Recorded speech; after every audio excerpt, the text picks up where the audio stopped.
way to get the scoop on what's going on in Congress than to talk to our very own Congressman Charles Djou.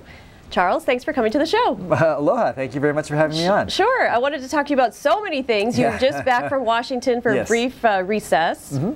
And tell me about what's going on there. How's it going so far? Sure. Well, it's been exhilarating, exciting, a little bit exhausting, but it's an incredible honor and it's extraordinarily humbling to represent the people of Hawaii in the United States Congress. And I'm extremely grateful to the voters of Hawaii's 1st Congressional District for allowing me the privilege of serving them.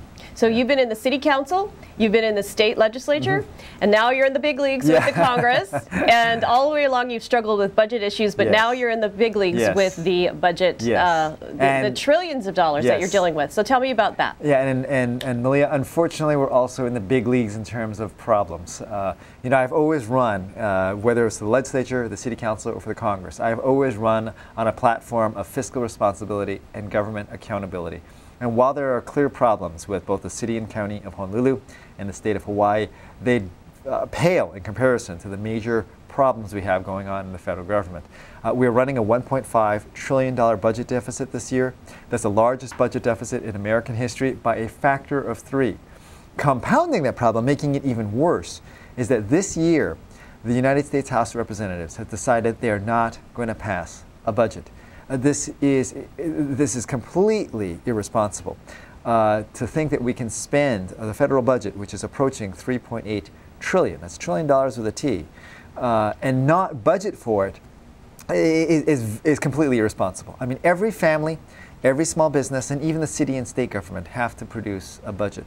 But our federal government is not. And I think this is clear indication, a representation of how desperately we need to fix the system in Washington. So how can they possibly, I mean, they're coming up with trillions of dollars. You have this huge deficit.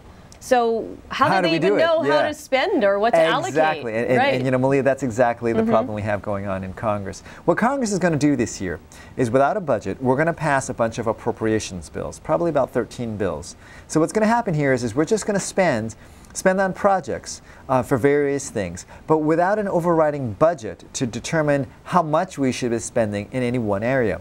A good analogy would be, for example, with a family or a small business. Most of the time with a family or a small business, you have a budget for which you understand how much your family or your small business wants to spend in a year. And then, of course, you have your credit card bill and your housing bill and your auto bill, and you know how much you should be spending within each category based upon your budget. What the federal government is doing is effectively saying, well, we're going to just run up our credit card bill and our housing bill and our auto bill, and we're going to pay for all of those with no limits and no context of a budget to hold it all together. This is clearly irresponsible. But what makes it even worse, Malia, is that unlike any family, any small business, or even the state or the city government, the one gigantic difference that the federal government has is that all these other entities eventually will run out and have a limit, which is your income. I mean, as an individual, you eventually will run out of money. The federal government, however, has one advantage over everybody else, and that is the federal government can print money. If we run out of money, we turn on the printing presses and just print more. And that's exceptionally dangerous. That's exactly what the government of Greece did over the last decade and has now mired their own country in a complete economic morass. But I'm very concerned and troubled that the United States Congress today, or at least the majority in the U.S. Congress today, wants to do that and put that upon the American people. That's irresponsible, and we need to change that. So I know you've only been in there a short time, but how do you think it got to this point where we're having a budget, but there's really no budget, and there's allocations with nobody really overseeing that in terms of how's that working? It's clear that Congress is addicted to spending. It's much, much easier to spend other people's money than be responsible with other people's money. There's always an incentive, there's always a pressure to spend. You know, Malia, for myself, I campaigned on a simple pledge that I will never, ever forget that every single dollar the government spends comes from a family like yours. And I think too many members of Congress today don't understand it. Don't understand that every single time we put these new projects and fit these new bills, it's from a family you're taking this money from.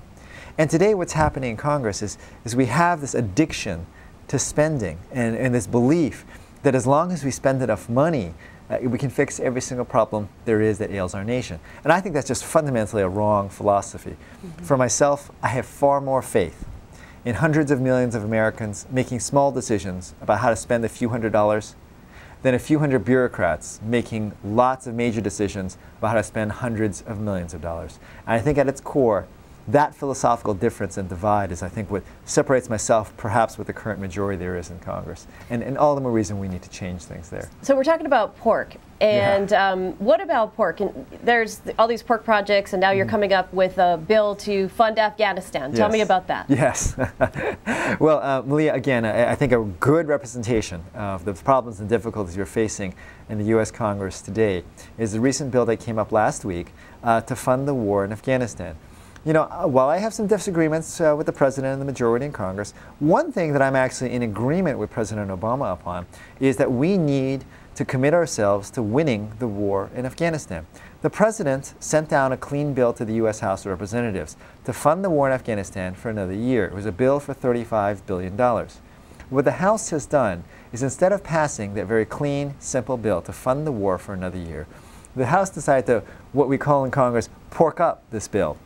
Transform the President's $35 billion bill into a $70 billion bill, chock full of these special projects for various members of Congress to fund one project here or another project there.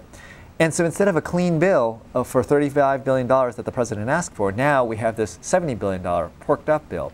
And it makes it very difficult because now members of Congress are in a very difficult position. Either you vote in favor of this bill and you'll fund the troops in Afghanistan, but you'll also fund all this pork.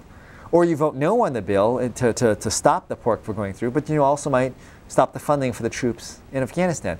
It's damned if you do, damned if you don't. And that's, I think, a perfect example of how and why Congress is broken, and how and why so many Americans are frustrated and upset with the current majority in Congress. So how does it happen that you go from a $35 billion bill to a $70 billion bill and have everybody putting in their pork? How does that even work? Who puts in the pork? Is it individual Congress members can do that? Yes. And just anybody can do that? Well, or how does it work? Well, in theory, any individual member of Congress can request for an appropriation and request it to be inserted. Now, the reality, though, is the way it really works is the leadership, the current majority leadership, ultimately is the arbiter of what goes in a bill or not. So it's the current leadership elected by the majority in Congress decides how much and what projects go in and should be funded. Now, I fundamentally disagree with this approach. For me, I find it ironic that although I am a Republican, this was one policy area to which I was in agreement with the majority and with the President, that we need to commit ourselves to victory in Afghanistan. And the one measure which I was willing to very enthusiastically support the President's agenda on, the Democrats took it, morphed the bill, turned it into Frankenstein with a terrible bill now that's chock full of political pork unrelated to the war effort, and I think that's unreasonable and that's wrong. Well, you're in the military, so tell me from your perspective, how does that make you feel, and how do you think it makes the troops feel?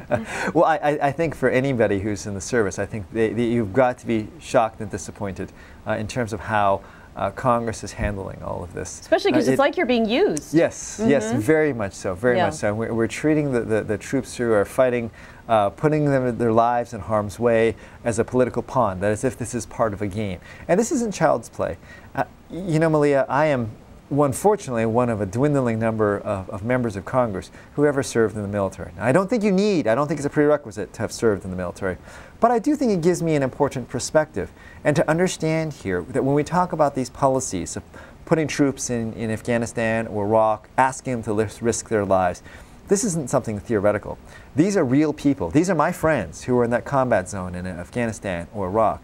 And when Congress goes forward and does these irresponsible maneuvers like putting pork in a war funding bill, it is frustrating and it is exceptionally disappointing. And all the more reason I am looking forward eagerly to the election this coming November and the judgment of the American people as to whether or not they think this is right or agree with me that this is wrong and needs to change.